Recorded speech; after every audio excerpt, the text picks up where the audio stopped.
All right. Well, if it's the Capitol behind me, we're talking DC. This was a picture I took actually in March when I went down there. But DC has been a buzz this week with the White House summit. I covered all the different, the pre-show, the pre-meeting show, and then the meeting itself, and then some post-game thoughts, if you will. Post-game, look at me. But I have Lawrence Haas on, who was the speechwriter for VP Al Gore, and who's been to Ukraine.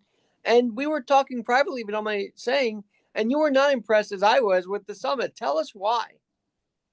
Well, because I think the whole premise of the summit was one-sided on the side of Vladimir Putin for reasons that escape me. I mean, Putin has really been sort of dictating the terms of the discussions that are going on now. And He's you made felt it that even very. with Zelensky there, you felt he dictated the meeting on Monday as well? Oh, I absolutely did in the background because keep in mind, Trump was very much influenced by what Putin was demanding, and he's demanding territory at the very least. And he wants not only territory that Russia currently controls in the east of Ukraine, but he wants the entirety of the east. So he's asking actually Ukraine to give up land more than Russia is currently occupying. I don't think he should be giving up any land, just as a matter of principle. But the demand is outrageous. But what happened was Trump was, in essence, shaped by that demand, and there was discussion about what would it take for Zelensky to come along. Now, as it turns out, it doesn't look like Putin's terribly interested in peace anyway. He hasn't agreed to a meeting with Zelensky. So I don't really know where all of this is going, but I think it was really misguided from the start. That's very interesting. And I mean, look, here's why I was excited about the summit, because it felt like for the first time, Zelensky and Trump weren't going at each other's throats, and neither was NATO going at Trump's throat. I mean, the fact we saw unity was a big step forward. But did you see it that way at all? No question that the atmosphere was much better. No question about it. Trump and Zelensky seemed to get along in a way that obviously they did not in February when you had that public blow up. Trump, from everything that I could see, was gracious not only to Zelensky, but as you say, the European leaders who came to see him. And the European leaders were some heavy hitters. I mean, it was the head of the European Union, and it was the leaders of Britain, France, Germany, and Italy. And it So was one of the Trump's most vocal critics, Macron. I mean, the fact that he was there was a big deal to me. Absolutely right. So yes, I thought that was a positive, and I thought that Trump did a pretty good job in terms of representing the United States and being gracious and understanding that these were allies. So all of that was good, and I take your point. But when it comes down to the specifics of stopping this war on terms that I think would serve Ukraine and would serve the West, which I think ought to be the goal. After all, it was Russia that invaded. Ukraine did not do Absolutely. anything other than be victimized. When you get into the substance of the discussion, I still do believe that it was one sided based on the demands that Vladimir Putin had previously made in terms of stopping this war. Now, I know he did some aerial assaults nearby NATO territory earlier today or earlier this week, which is just pretty damning. But I got to ask, so there is this picture of, President Clinton, President Obama, they're all shaking hands with Putin. But how is it that Clinton was able to keep him at bay, yet it seems like presidents after him did not do as good a job? Like, what did Clinton and Gore do differently? Uh, I must say, I don't know if really that was determined more by, the brilliance of President Clinton, even though I did serve him and I do admire him, as it was the increasingly entrenched position of Vladimir Putin over the years of different presidencies, starting with, as you said, George W. Bush and going through Obama. I mean, keep in mind, Putin has become more of a strongman over the course of years. He's become more emboldened at home. And I think because of that, he has felt more emboldened to try to, in essence, in his mind, resurrect as much of the previous Soviet empire as he previously, as the Soviet Union previously existed. I mean, keep in mind, he did say, I believe this was back in around 2007, that the breakup of the Soviet Union was the greatest geopolitical catastrophe of the last quarter century, of the 20th century, whatever it is he said. So he really does believe that it is his mission to expand Greater Russia, and he's become more emboldened over the course of time. I don't think American presidents have dealt with him well. I don't think Obama, in particular, Mhm. responded in any way to other than to appease him after he went in and seized Crimea, which set the stage. 2014, I believe, right? I Yes, it mean, was, and it set the stage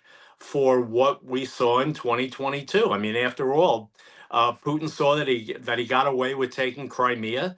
I don't think he believed that the United States was going to do anything if he invaded Ukraine wholeheartedly. He was surprised that Biden, yeah. in essence, spearheaded the unity of the West, and the support that Ukraine has gotten. I think it surprised them. However, when you say a small incursion like Biden did in 2022, that I'll never forget that moment, and I played it on this podcast. Would you have advised him to say that as a speechwriter, or would you have advised him to say, "Let's not talk about that"? And then, because it almost like seemed like he was accepting of this incursion, not thinking it would lead to a war. That's where I think the first mistake was made. Well, the first mistake was that he didn't read, in essence, the sentiment in Ukraine, whether in Zelensky's office or at the grassroots level. Keep in mind, I mean, he said to Zelensky, how can we usher you out of the country? And Zelensky said, I don't need an airplane. I need weapons. So, in essence, I don't think Biden understood the resolve that the Ukrainian people, the leadership, and people were going to show. But once he understood the situation, once he saw that Ukraine really wanted to fight, I think he did a pretty good job. If I were in that position, I would have been quicker. I would have been more Mhm. aggressive. I would have You been would have less. stopped him at the incursion. That's where I would have stopped him. But Yeah, right, right. It was an invasion. It was an attempted conquest. And I think under Biden, the United States just gave the weapons to Ukraine a little bit too gradually. I think Mhm. Ukraine would have been far more effective in its counterattack if we had given weaponry that we eventually gave 6 months later, a Well, year later, that's 2 years later. and that's also because of congressional approval. I guess they were slow rolling it, almost in spite of Zelensky for a while there. Yes, exactly right. So while I think Biden gets fairly high marks for corralling the West and creating unity and supporting Ukraine, I just think it was done too slowly. And in some ways, Europe pushed him to move faster than he was moving. So the West, I think, has performed fairly well. I'm concerned about where we may be going now if Trump starts really pressuring Zelensky to give up territory. But he hasn't done it yet. So far, we're in a good place. And the obstacle to peace is Vladimir Putin. There's no question about it. But I agree with you. I think Trump has to say that. He's really saying Zelensky's in the way of this, which I don't really That understand. And of that's course, exactly right. he made that stupid joke about upending the election if there's a war in 3.5 years. Why would you even say that, Lawrence? I think that was a dumb mark. Yeah, well, sometimes when people say things in jest, it reveals their innermost secrets. But be that as it may, I'll take it as a joke at this point. All right, Lawrence, I got to ask you this because I do feel like NATO's become stronger, especially with Trump in office. They've been a little Mhm. more tougher. I didn't think that was the case during the Clinton years. That's because Clinton administration had a great rapport with NATO compared to now. Is Yes. that what we're seeing? Well, no question, NATO did not have to necessarily step up because it knew that Clinton had its backing. So there really wasn't any issue. It's also the case that NATO had an opportunity to show unity led by the United States, and it did so in the Balkans in 1995 and in 1998. And I would say, thirdly, Russia was less of a threat back then, so Mhm. there was less for NATO to be concerned about. It's a whole different ball game now. You've got the combination of much more Russian aggression and concerns about Trump's feelings about both NATO and about Putin. I mean, unfortunately, President Trump seems to have an affinity for strongmen. He seems to admire them rather than see the danger in them. It's not just Putin, it's Erdogan in Turkey. It's the way Netanyahu's acting in Israel. It's this kind of authoritarian impulse that makes Trump admire Putin much more than he should and oppose him much less than he should. Oh my God, when he called him the boss, I don't care the context. It was kind of a telling thing how he looked at Putin, which was bothersome. And people on the Yes, right have said to me, "Why are you pointing this out?" I said, "Because it has to be pointed out. The way he talked about him at the summit was a little bothersome, I have to say." yes. But Lawrence, I have to say, compared to that era in the '90s, I don't know if NATO was totally concerned, but the biggest negotiation you guys did actually was the Ireland. I mean, I've read that book about how Ireland became united under Clinton. What can the negotiating tactics from that be applied to here? I feel like there was some negotiation you guys did there to get that done. Well, certainly it was very tricky. I mean, keep in mind, we had to figure out what to do with the Irish Republican Army, which was a terrorist organization for most of its existence, and was had Britain as its target. That was a very dicey situation. Eventually, Clinton came around and allowed Jerry Adams to visit the United States. Eventually, there were meetings. Ted Kennedy And were was you in there. all of them? Were you in any of them, or? No, I was not involved in foreign policy back then. I was in the White House, obviously. I was quite aware of what was going on, but no, I was not in the meetings. But I know it was very important to President Clinton. He spent a lot of time on this, and his people spent a lot of time on this. National security staff working with the Hill, working with, our ambassador in Ireland, who happened to be Ted Kennedy's sister. So there were a lot of moving pieces. I thought Clinton handled it extremely effectively. I mean, keep in mind the Troubles, as they used to call them, which Yeah. was the war in Northern Ireland. I mean, that went back to the late 1960s. So you can think 30 years until we finally got the Good Friday Agreement of 1998. I mean, Friday, it yeah. was really quite an accomplishment on Clinton's part, and I think he considers it one of his greatest accomplishments. All right. In that situation, George Mitchell really stepped up at the time, and he was part of Yes. all this. I feel like there's a parallel here where a Rubio could step up and be that in this situation. I feel like Rubio's gonna have to play a role here, isn't he? He's not really talking as much about it, but he's probably in the background somewhat, right? Well, Rubio's been very busy with lots of different stuff. He's not only the Secretary of State these days, but he's also the National Security Advisor. We have not had a situation like that since Henry Kissinger. So, and I don't necessarily recommend it. I mean, these are two huge jobs. Sure, if it got down to a serious negotiation, Rubio would be at the table. He'd be advising Trump. He'd be, working with his counterparts, whether in Ukraine or in Russia or in NATO and all the rest. But, at the end of the day, I must say, the Secretary of State is and has to be a tool of the president. He can't have an independent agenda. He can advise aggressively. But at the end of the day, the president runs foreign policy.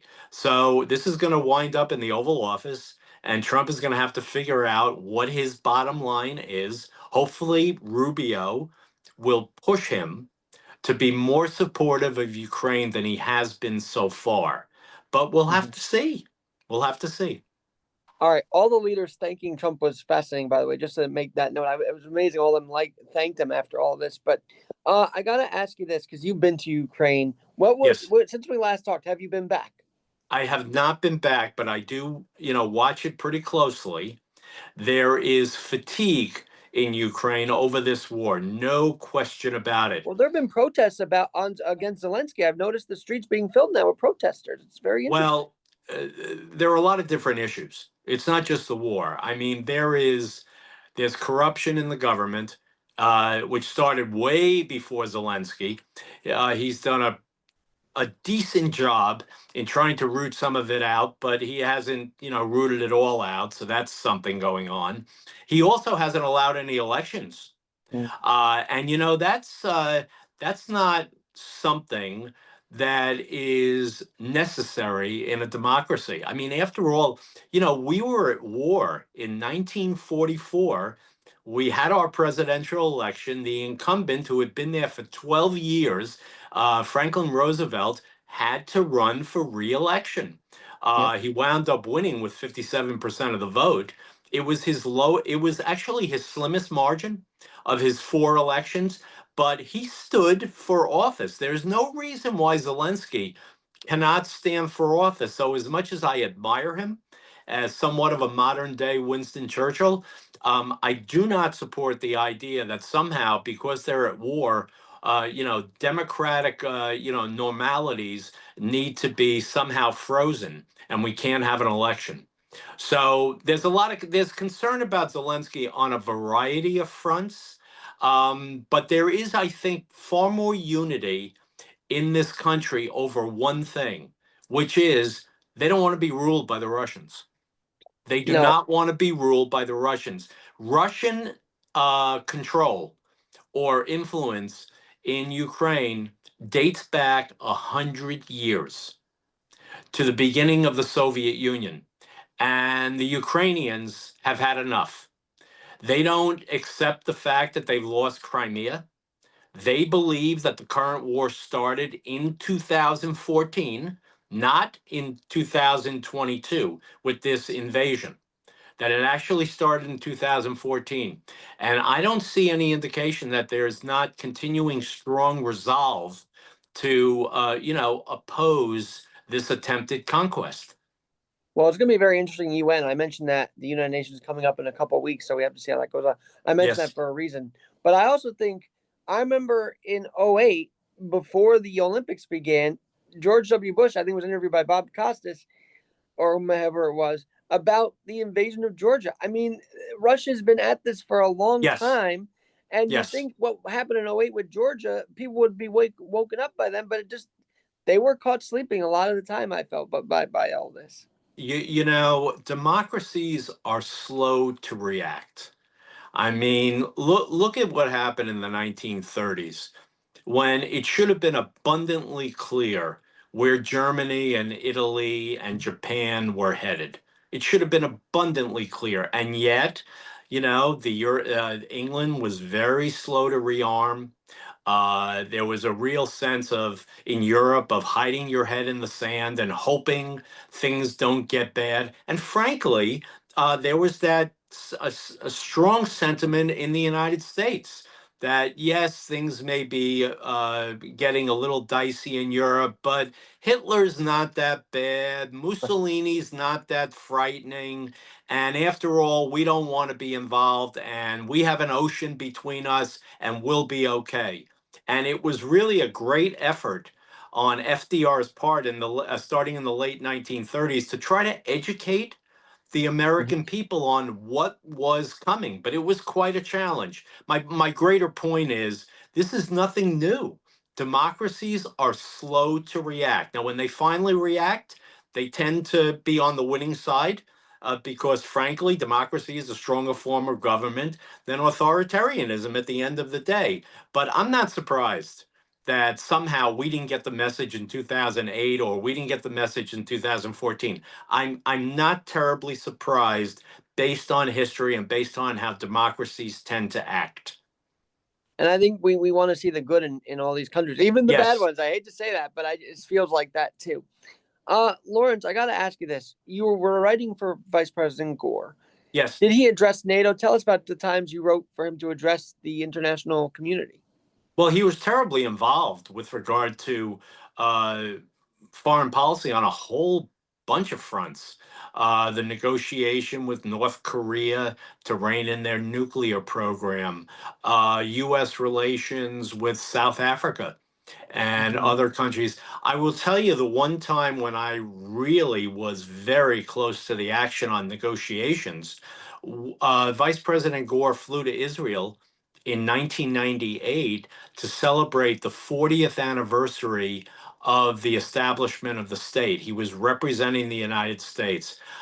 We flew over on Air Force Two, and he used that trip as an occasion to try to move along Middle Eastern peace efforts. So we were in not just Israel, but we were in Egypt, Saudi Arabia, Jordan, and the West Bank.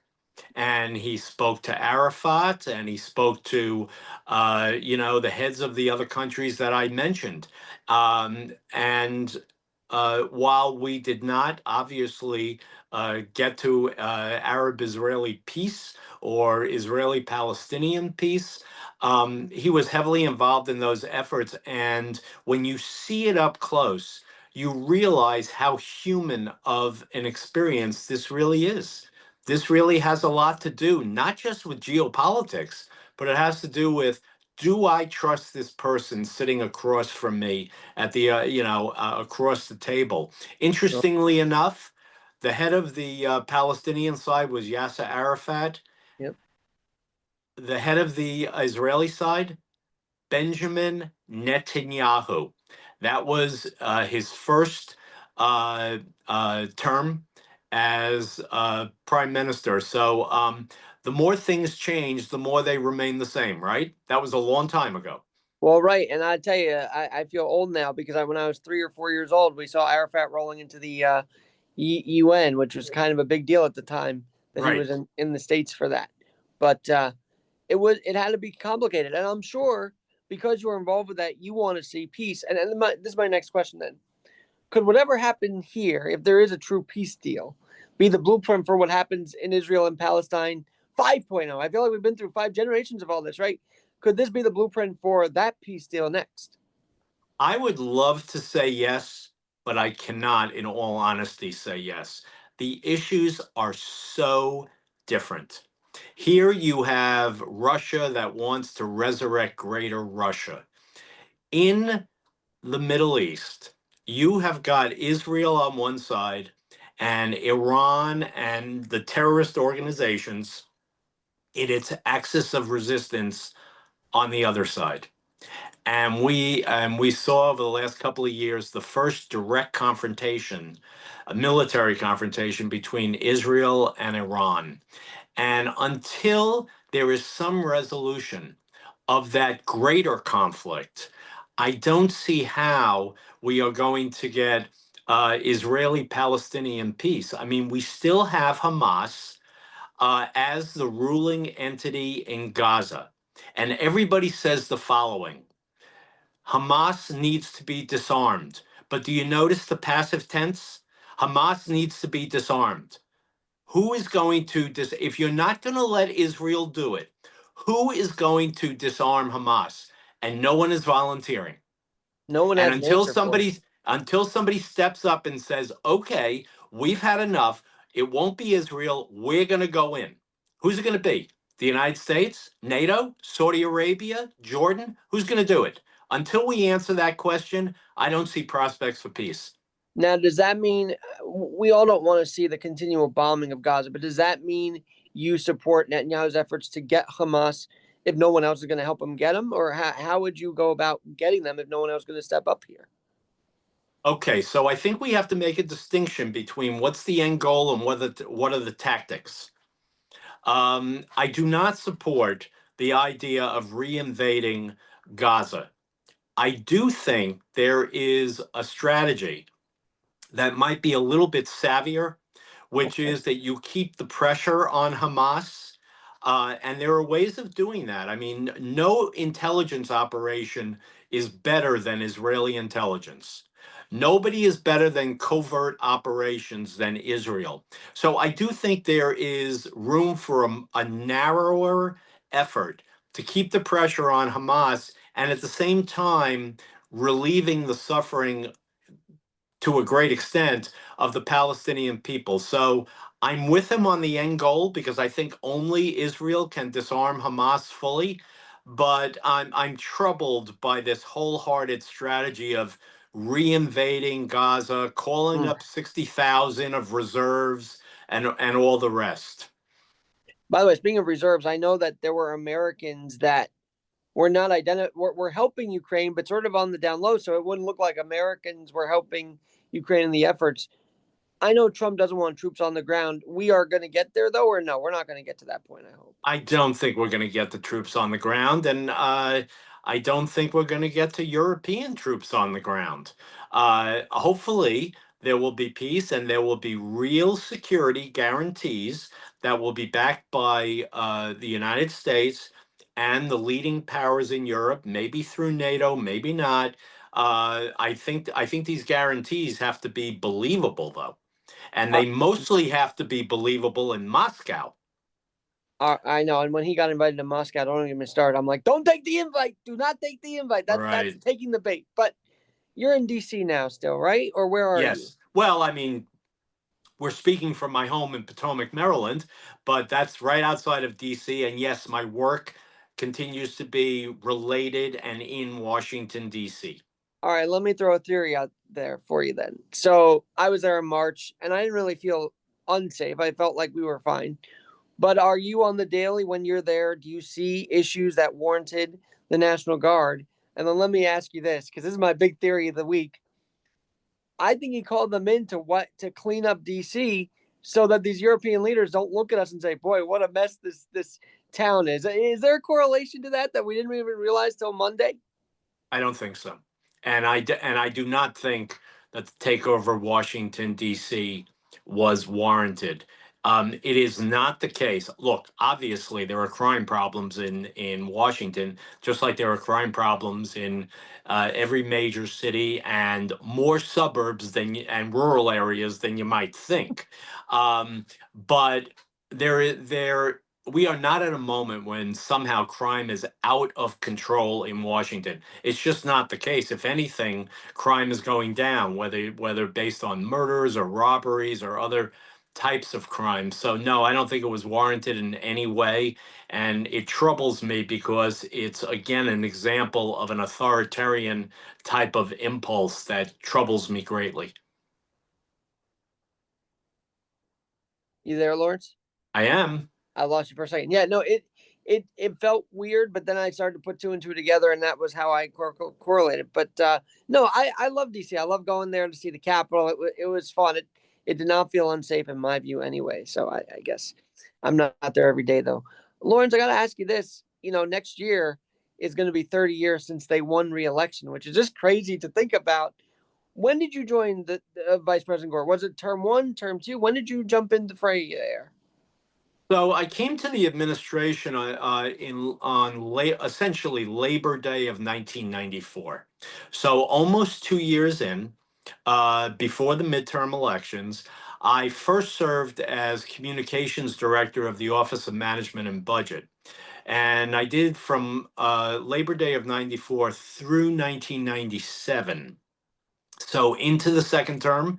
And then I was with Vice President Gore for all of 1998. So again, in the second term. So altogether in the White House, I was there 4.5 years. All right, so you were sort of in there when that reelection campaign was going on, and he won And pretty. I did a little bit of work on it, from the outside, obviously as not part of my official position, but I was on campaign strategy calls, every morning and all the rest. It was really quite exciting because President Clinton had really kind of caught his stride in a sense in 96. and the speeches he was giving were getting great audiences, thousands and thousands of people coming out to see him. And after all, he had a great record by that time. I mean, the Right. economy was booming, and it is much easier to run for re-election when you've got a booming economy. And as Clinton used to say, and he was right, everything that's supposed to be going up is going up. Everything that's supposed to be going down is going down. He was right. We had great growth, job Hmm. creation, investment. A At the same surplus. time, drug use was going down, teen pregnancy was going down, crime was going down. It was really a good time to be an American. All right, how do we get back to those days? Because I feel like when Trump wants to go towards some things that are in alignment with the Clinton era, the Obama era, when it comes to immigration, this generation of Democrats don't like it. So how can they learn from the those that came before him to say, hey, yes, there are some things that Trump's doing that's right, like fixing up immigration. Clinton was a big proponent of that, Lawrence. Right.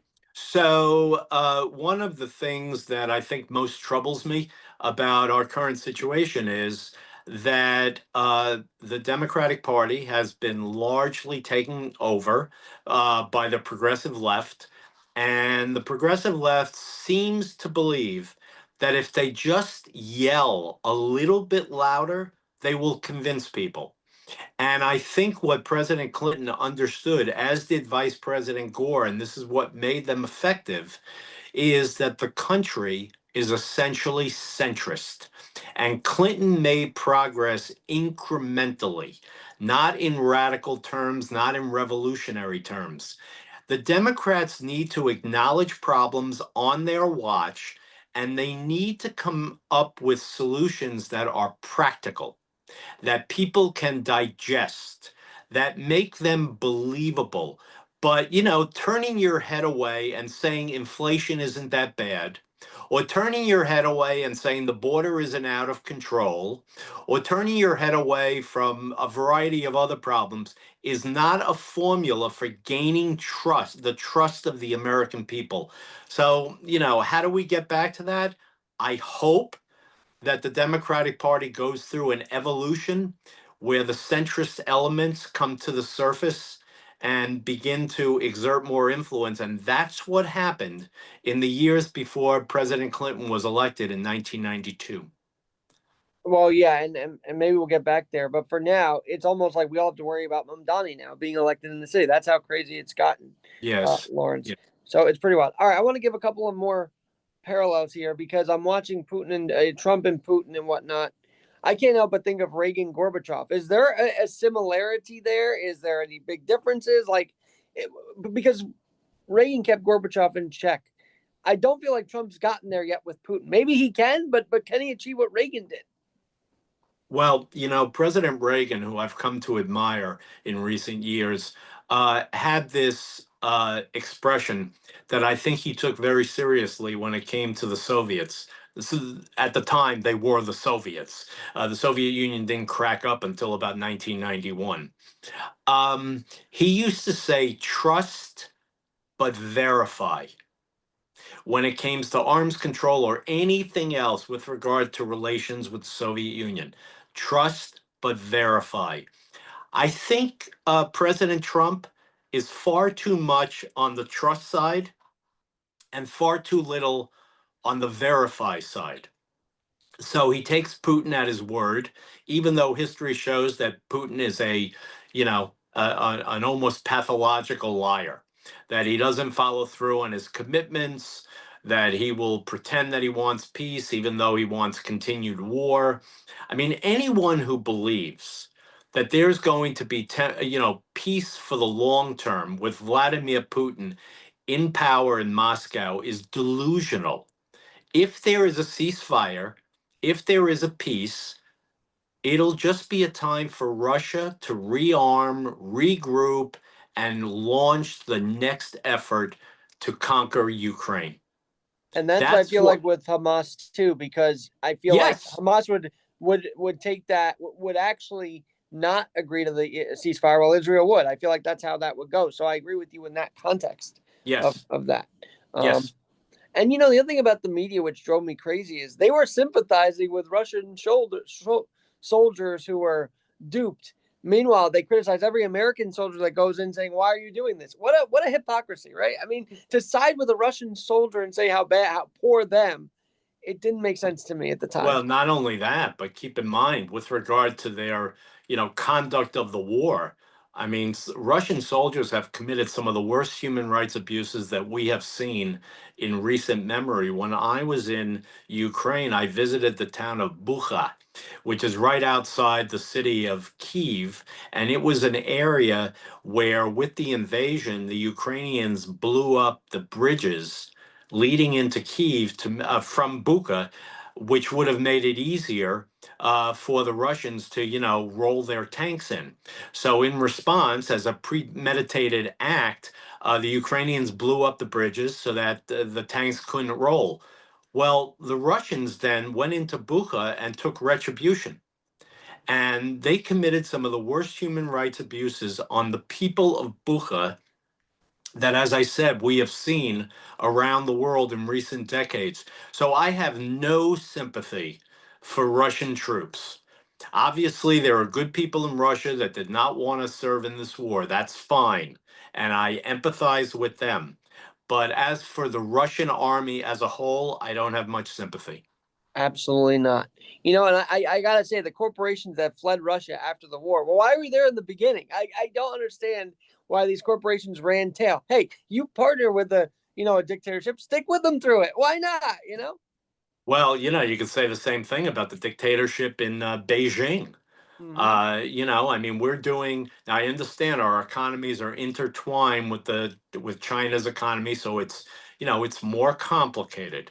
But having said that, it goes back to that issue that we talked about before, and you said it, and I think you're right. We in the West want to see the good in people. We want to trust that everybody thinks the way we do. So after the crack up of the Soviet Union, we were very hopeful that Russia will turn into a democracy. And, American corporations went in there, this famous McDonald's opening up in Moscow and all the rest. But, business leaders are just as naive as political leaders. And, they should have read the writing on the wall as well. But they see an opportunity to make money and they're going to go. And you can't forget that Putin's a KGB agent through it all. I mean, there's no doubt that still lingers in his brain Yes, it every move he does. makes. No question about it. Very savvy, very tough, really very much of a thug. 100%. He gets his own opposition out and kills them. But Right, that's the different story because we got to focus on getting Ukraine back up and normal and running. Now, right. have the buildings been rebuilt? Because I remember the war torn images. Have any of those buildings been rebuilt? Well, the as many countries do, they're trying to repair infrastructure as it gets destroyed. And in a certain sense, this has become particularly important because Putin has been targeting energy, the energy sector. So, electricity goes off in Kiev and other major cities from time to And time after actually, an. Trump says that the signing of the Keystone pipeline was really a disaster because it empowered Russia a little bit more. Yes, that's exactly right. Um, uh, so yes, Ukraine is trying to rebuild as things happen. It's certainly not leaving buildings in pieces of rubble. They're trying to normalize life in Ukraine as much as they possibly can, but it's very tough. I mean, the Russians are being really tough, and they are targeting, as I said, not just the energy sector, but also, residential buildings. And it's a really rough situation over there. All right, I want to end on this because obviously Clinton and Gore skillfully mastered both the national affairs and the international affairs. What were some because you were dealing with both? What were some of the local things, the statewide things that really you admired the way they handled both Gore and Clinton while dealing with the international scene? So you mean like domestic policy? Yes, exactly. Domestic policy. There you go. Well, there were a lot of major pieces of legislation that were reforming major systems or major industries. Obviously, we had welfare reform in 1996. We had telecommunications reform in 1996. We had immigration reform in 1996. Also, while it had domestic implications, keep in mind one of his early battles, and he was right about this. One of his early battles was over what was known as NAFTA, the North American Free Trade Agreement. There was a lot of populist opposition. Organized labor was opposed to it, but economies grow through trade. Overall, trade creates more high paying jobs than it costs the country. Trade is a good thing. He went to bat for NAFTA and he pushed it through Congress. So lots of good stuff happened. There was healthcare reform, not of the comprehensive level, but incremental healthcare reform. There were just a whole variety of other things. And by the way, it was the last time we balanced the budget. Bill Clinton balanced the budget in 1998 for the first of 4 straight years, and it was the first time the federal budget had been balanced in 30 years. So I think his domestic achievements were really not just good, but almost spectacular. And he and was a long very lasting. good he was a very good steward of the international scene. So pretty successful 2 terms. And I gotta say, now that you mentioned that, I feel like Trump forgot about the USMCA. Like I thought that was going to be the big deal where we all got to alignment. Which, by the way, speaking of blueprint, NAFTA was a blueprint for that USMCA, if I'm not mistaken. It So, absolutely was. And the changes that we have seen have been, even though Trump pretends that they've been massive, they've really been quite incremental. The guts of NAFTA remain in place. well, let's keep it that way, and we can go all day because it's just I love picking your brain, Lawrence. It's awesome we got to connect. But I won't leave you with this note. Speaking of NAFTA, the tariffs are erasing the tax cuts in 2025. I didn't think we'd hear it that way. Well, the tariffs are they are going to do more than offset. They are going to, over time, severely damage this economy. Keep in mind, those tax cuts that were enacted this year were mostly just an extension of the tax cuts from 2017 that were expiring under law at the end of 2025 if we did not extend them. I think they said They're codify. That was the word they were using, is to codify those tax cuts. make them permanent. But it's not as if people have more money in their pockets. It's just they have the same amount of money rather than facing a tax increase. So the tariffs are an additional tax on tens of millions of working Americans. Inflation is going to begin to go back up. I think the economy is going to slow, and I think we may be into some rough times unless Trump reverses course on tariffs. I think he's got to 50%, 100%. It's getting insane, actually. But Right. one last thing, those who may be listening right now and saying, "Hey, I know Lawrence from the Clinton era. What are you doing nowadays?" Tell people that might be but following your career. Tell us what you're up to nowadays. Well, I continue to make a living as a public affairs and strategic communications consultant, but that's, of course, very boring. What I really love to do is that I write columns once every 2 weeks on foreign affairs, and they appear in places like Newsweek and the National Interest. I continue to write books of American history, mostly post World War II, mostly having to do with America's role in the world. I do a lot of stuff like this, appearing on TV. Lots of appearances on Canadian TV, actually, where I try to explain America to the very worried Canadians. So a whole variety of things. And if people want to Google me, all they have to know is that my last name is spelled Haas, and I go by Lawrence with a W. And if they see anything that I've written or said that they're interested in, they should reach out to me. All right, we'll post your website in the links below. But Lawrence, always a pleasure, and we got to do this again soon because America 250 is coming up. And you know what? I wrote about it. I wanted the right candidate for America 250, and I did not think Kamala was going to be the right candidate. I hope I don't regret that, but we will get to America 250, right? Like nothing's going to implode in the next few months, right? We can pray not. Yes, I believe we will get there, but we are going through some very funky times. Now that I know you're a history guy, we got to pick your brain on that too next time. I'd love to do that. Good. Be delighted. Thanks for reaching out to me. I've enjoyed it greatly. Thanks for another follow up with Lawrence Haas, the former speechwriter for VP Al Gore. Thanks again.